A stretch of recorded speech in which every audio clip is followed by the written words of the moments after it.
Hello, welcome to AnjuliTV. I am Anjuli Velazquez, and this is another special edition of AnjuliTV where I'm continuing my Buffy and Angel reviews.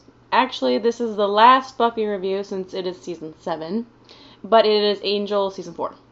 So, as usual, I will start with Buffy, talk about the episodes in order, and then at the end I'll talk about my favorite episodes of this season, and then I'll talk about Angel. So we start this season of Buffy with lessons, and we see that a girl is running from someone, and then later we find out that she's a potential slayer. And Buffy is trying to teach Dawn about slaying. I love how we come full circle with this season, from seeing a 15, 16-year-old girl being trained to slay vampires in Dawn. Well, Buffy was already the slayer at that point, but still, to Sunnydale High School reopening, and on the same Hellmouth. I also love how the tension and suspense about what's to come starts from the very beginning of this season. And we meet Principal Robin Wood. Buffy runs into Spike in the basement of the high school and discovers him, all crazy as he can be, not handling his newly restored soul very well. And at the end of this episode, we're introduced to the first, our big bad. And it can take on any dead person's form, so we do a little go-through of all the big bads on Buffy, which is pretty cool. Next is Beneath You. Spike comes around to help the Scooby Gang, but he's still crazy, so the normal act doesn't last too long, and he tells Buffy that he went and got his soul back for her. So then, in same time, same place, Willow came home from England, but she can't see Buffy, Xander, and Dawn waiting for her at the airport, and they can't see her. Oh, I know they don't know any better, but I really don't like Buffy and Xander thinking that Willow is bad still, and all. She was bad for like 2 episodes. P.S. Spike should have been this crazy for at least the entire season, but whatever. There's always special exceptions for Spike. So creepy how that demon thing is over Willow and starting to eat her skin while she's laying there paralyzed. Oh my god.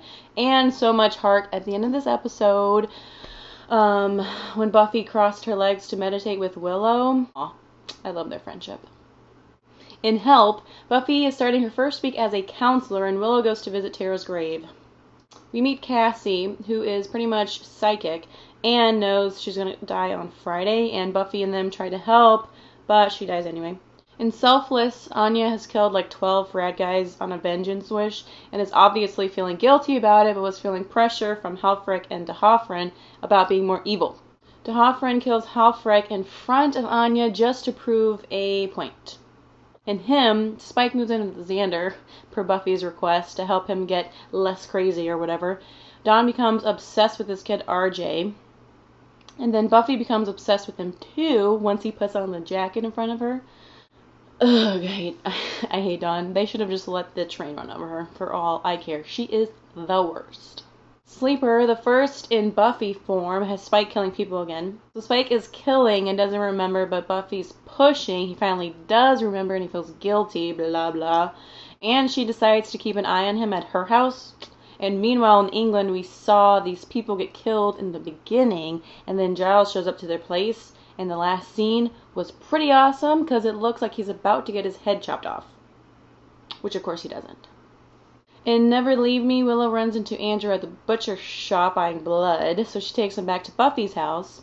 So now Andrew and Spike are tied up as hostages, kind of. Principal Wood goes down to the basement at the high school and sees Jonathan dead, and then buries him, which is weird. And meanwhile at Buffy's house, Harbingers have come to wreak havoc.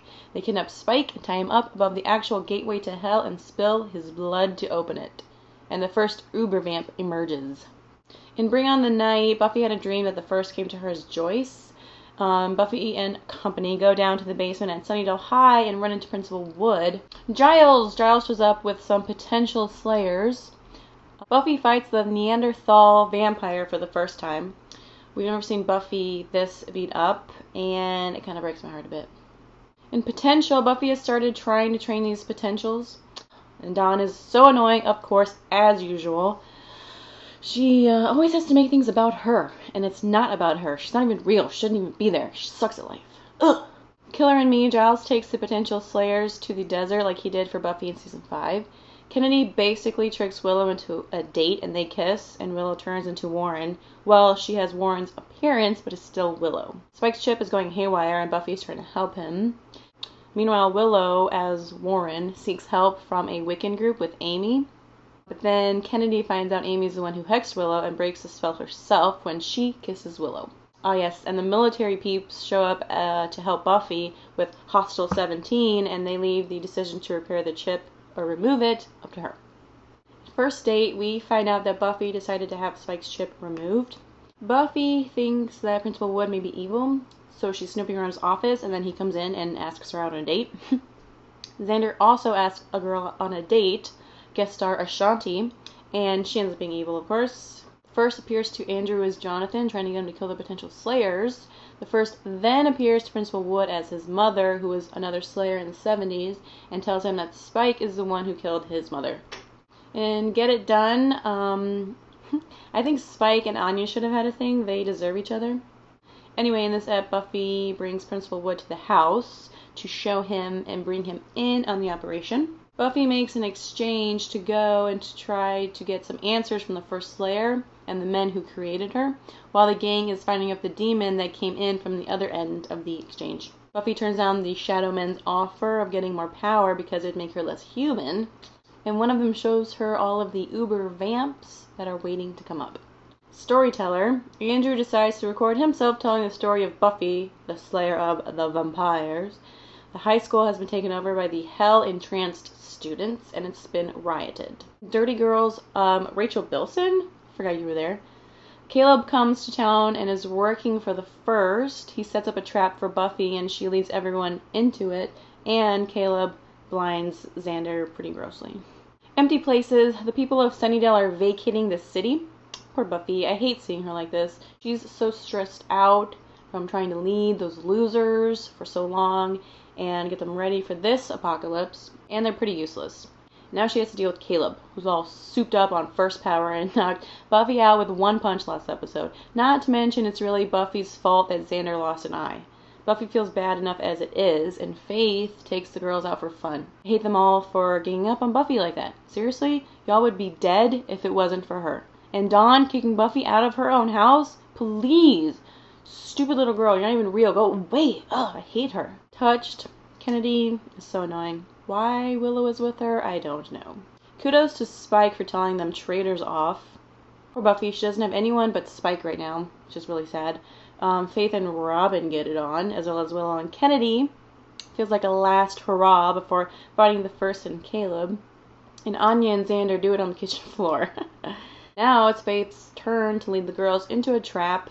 Meanwhile, Buffy is off to the vineyard to get whatever it is of hers that Caleb has. A sight.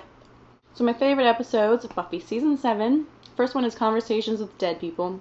Andrew and Jonathan are making their way back to Sunnydale, and everyone is having their storylines with their own dead person playing out. Willow is the first one to see her dead person, who's Cassie. Well, actually, I guess Buffy's the first one, since she's fighting the vampire, and then they start talking mid-fight. Then Dawn gets a visit from Joyce. Then Andrew sees Warren as he and Jonathan break into the school. Andrew kills Jonathan underneath the school, where they can open the direct portal to hell. But it all ends up being the First messing with the Scoobies and Spike. Still, Spike is still evil. My next favorite is Showtime. More potentials keep showing up, and the Scooby Gang still doesn't really know what they're doing or have an actual plan. Giles and Anya go see this creepy eye-doing thingy to find out some more info on the First. Andrew is one of the best things about Season 7, and he helps to save it some for me. Next favorite is Lies My Parents Told Me. We see how Spike fought Nikki the Vampire Slayer, aka Robin's mom, back in the 70s. Then Giles comes back with a way to try and remove or figure out however the First got to trigger Spike to kill people again before by using little witchcraft and sending this buggy thing to his brain via his eye, which is really gross. And we figure out what song and what it was exactly that triggers Spike to kill. Willow gets a call from Fred in LA, and she decides not to tell Buffy what's going on with Angelus in LA, which was probably a good idea. In this episode, we also find out that Spike turned his mother into a vampire, and that he ended up staking her as well. Giles and Robin talk, and Giles puts 2 and 2 together that Nikki is Robin's mom, and they conspire to kill Spike. And Giles has been worried the whole time about Spike and whether or not he's going to turn again and kill. So Giles distracts Buffy while Robin brings Spike to his garage, lined with crosses all over the walls where he plans to kill him. Spike's mother rejected him after he turned her, which, by the way, why did he even care? Doesn't fit along with the vampires have no soul thing. And Jealous killed his whole family himself when he was turned. I suppose he hated his father, so I guess it's a little different. I don't know. I like this episode, though. Except the ending. I do kind of think they should have killed Spike. Although I love him in Angel Season 5, so I'm glad, well, he does kind of die at the end of this season, too, but, whatever. Last two favorites are End of Days and Chosen, of course. In End of Days, I love Caleb's reaction to Buffy just casually picking up the scythe. Poor Spike. Buffy is never going to love him in the same way that he loves her. I love Sarah Michelle Gellar and Nathan Fillion's chemistry. They are so awesome. Oh, and then at the end of this episode, Buffy and Angel together again. They are so awesomely perfect. There are no words. I love it. I think I replayed that scene like 5 times. And then Chosen. Yes, let's continue on with that kiss, shall we? Buffy and Angel. I love this moment. Not only because of the magnificent bangle action, but because Buffy is verbally saying that there's no future with Spike, but that when she does think about the future, it's still Angel. I love them. They are the greatest. But it was a pretty good finale, and overall pretty good series finale. I mean, like I said, Season 7 is not one of my favorites. I do think it's better than Season 6, though. And now on to Angel Season 4.